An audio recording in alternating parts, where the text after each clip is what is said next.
In this video, I'll show you 5 simple methods to fix your Apple Watch if it's not syncing with your iPhone. Let's get started. Method 1. Check Bluetooth and Wi-Fi.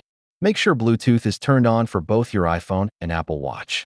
Also, ensure both devices are connected to the same Wi-Fi network. Method 2.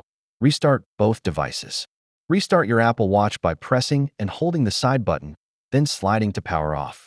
Restart your iPhone by holding the power button and sliding to power off.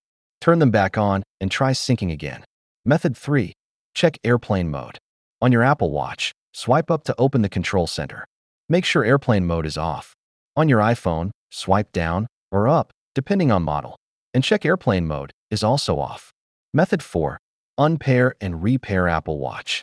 On your iPhone, open the Watch app, tap your watch, tap Unpair Apple Watch.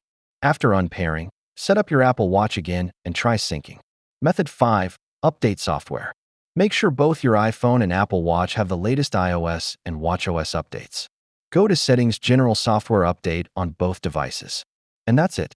One of these methods should fix your syncing issue. Thanks for watching.